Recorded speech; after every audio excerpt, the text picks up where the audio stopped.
Herd Line News.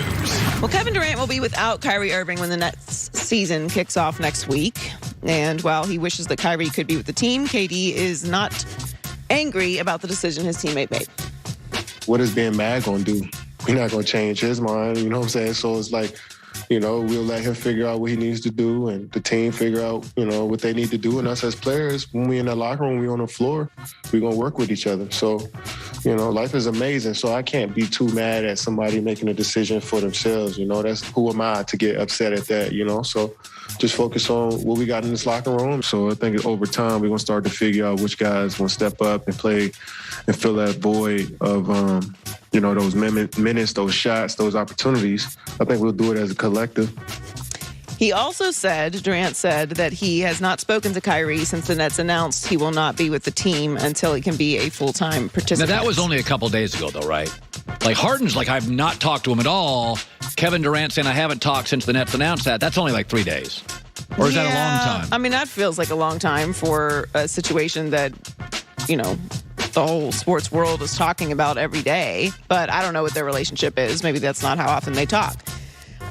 The season's about to start, and he's the other star in the team, so I would imagine that they would have had some communication. But what this is telling me, and what Harden is telling me, and what Nash is talking about, is just pointing to, all right, it's time to play basketball, and you're not going to be there.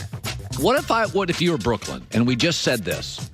Let's not play Kyrie. Let's just see for 2 weeks to 3 weeks what we are without him. Yeah. Because my takeaway is they're going to be really good without him. Offense will be ahead of defense in the NBA. And so Brooklyn can go, let's just play without him. We don't even want the disruption. We don't want the false sense of, we're with him, we're with that. Let's just not. There's two ways to look at it. You can do that, and then we know what we need. The other thing is, the numbers are going down on the variants, and that eventually the cities will open it back up, and he'll be allowed. You could also, if you're Brooklyn, let's just be patient. It'll open back up, which is quite possible. But I do wonder if I ran the team, if I said, let's not play him for 3 weeks. Can I just see what we are without him? Because I think Milwaukee, Brooklyn, and the Lakers are the 3 best teams in the league if Kyrie is not a net. That's how they played so well last year against Milwaukee. Their only problem was you can't ask Kevin Durant to play 47 minutes. If you could rest him make him play 40. Well, again, I maintain that they are a better team with Kyrie healthy and on the floor and consistently there. But even without this whole situation, Kyrie is a wild card. We don't know if he's going to be there. We saw that last year. So I'm agree with that. Like, it's time to play basketball. And as far as the Kyrie conversation goes, at this point, we know what it is. He's not going to get vaccinated, not because he's an anti-vaxxer, but because he's sticking up for the voiceless. Yes, right. The season's starting next week. Yeah. It's not the NBA, by the way. It's the New York City protocols. Like, this isn't the NBA's protocols. You can play if you are unvaccinated. Right. It's the city that he is in. So everyone talking about the NBA is this and that. Like, sorry you don't know how to read, but it's very clear the reason that this is happening. Like, ask someone if you can't figure it out. It's not complicated. It's not about the NBA. You can play in the NBA if you're not vaccinated. It's going to be difficult, just like you can play in the NFL if you're not vaccinated. They make it very difficult. There's not a mandate. Doesn't exist. It's not on the NBA. By the way, Cole Beasley's not vaccinated. He's playing for Buffalo, but they make it harder. You have to get tested every day. Right, but there's not a mandate by the leagues. Like, I really can't. There's a lot of misinformation out there. But dummies can't figure it out. Every smart person can figure it out. But it's not about being dumb or smart. It's about, if you're going to go on this whole tangent about how you do your own research, do your own research then. Get the answer. It's very clear. It's not the NBA. You do not have to be vaccinated to play in the NBA. Do you have any friend that can't figure that out? Yeah, no, lots of people that can't figure it out. It's very frustrating. I've lost a lot of friends as well. I don't have time for stupidity. I have a lot of stuff to do.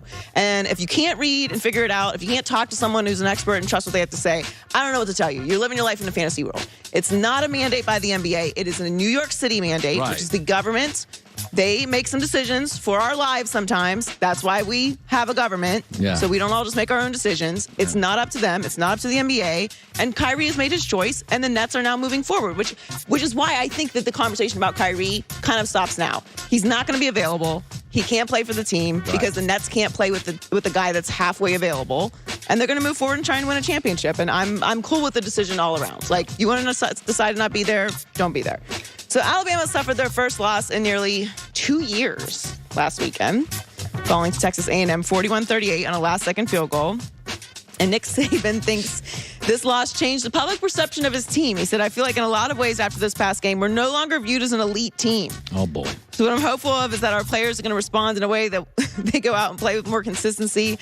I hope everybody supports them in a positive way. This is a little dramatic. I think he's tweaking his locker room because we all still know they're going to be favored to win the championship. The only team that I have watched this year, eye test, Georgia's defense will make Alabama, can match Alabama's talent. Georgia's got as many NFL defensive players as Bama has NFL offensive players. So Georgia's offense isn't that as good. But Georgia's defense and Alabama's offense, that is no edge. That's as good as it gets. If whoever's going to win on that day is going to win. If Alabama's offense had Georgia's defense, it would be over. They would win it by 3 touchdowns.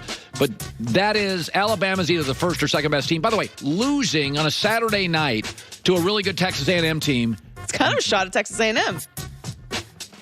Yeah, I mean, Texas A&M's not. They're talented. This was their circle game. The whole year, Jimbo used to coach under Nick. Yes, it should be. But, this is kind of a shot at Texas A&M. It didn't knock Alabama off from being an elite team. I'm with you. I think this is more for the locker room. Yes. And nobody thinks Alabama's washed. All right, they're favored by 17 this weekend against Mississippi State. Then they have Tennessee, LSU, New Mexico State. They're going to crush. They're going to win by 30 the next 4 weeks. Arkansas, and then they're at Auburn, which will be a great game, as it always is. But, yeah, nobody's freaking out about Alabama. If you looked at Alabama's schedule, what was the one game you had questions about? It was at Texas A&M. Texas A&M. You knew they were going to run the table. Well, I mean, Florida.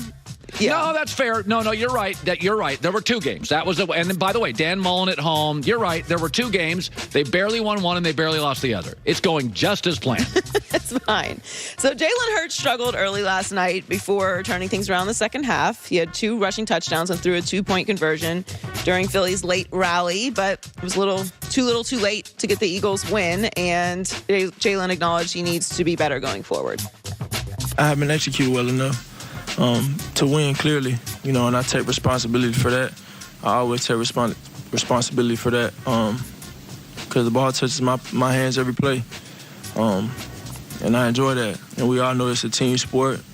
It takes a collective group. It takes all 11. But that 1 and that 11 is me, and it starts with me. And I will be better. I wasn't down on Jalen after that game last night. I do think he needs to hit more of the layups that are, provided to him. There was a couple throws that I think he'd want back, but it was 12, 26, 115 yards. We know that he's able to use his legs, and he did in the moments that he needed to. 2 rushing touchdowns, 44 rushing yards, and he had a couple impressive throws and moments as well. This is a rebuild. They've shown some fight and he's better than growth. I will say this: when he got drafted, I thought he was more of a 3rd-round guy. I didn't really see him, but I'm to the point now where anybody that can buy time with their feet, I'm just going to give them time. Yeah. I'm just going to give you more time than I would have 10 years ago. He needs to develop in the pocket a little bit. Yes. And, when he's able to really drive the ball, he can get it there. It's just, he's a young player. I was patient for Daniel Jones with 25 starts, and I said about 2 weeks ago, I said, Daniel's not the problem. You can win with Daniel Jones. But I'm not going to give Daniel 3 years, but I wanted about 25 starts. I said, give me till Thanksgiving. We're in October, and I watched Daniel Jones beat the Saints, and I said, he's not the problem. He's not great, but he's not the problem. Well, the timeline has been moved up. I know traditionally it's like 3 or 4 years to decide if the new quarterback is the guy. That's not the case anymore. There's too much talent coming into the NFL. There's too much turnover. There's too much of the older generation of quarterbacks playing for longer at a high level. So there just is, the quarterback level of play is too high right now to give a quarterback 3-4 years to see if they're the guy. So that's accelerated. But if you are taking steps, if you're growing and you're showing that you're developing, I like Jalen Hurts in this situation. I wanted them to give him an entire year, which obviously they're going to do. Right. And that's the right thing to do. So I think that Philly's building something. Good stuff. Joy with the news. Well, that's the news. And thanks for stopping by. The Herd By the way, Line Ryan, News.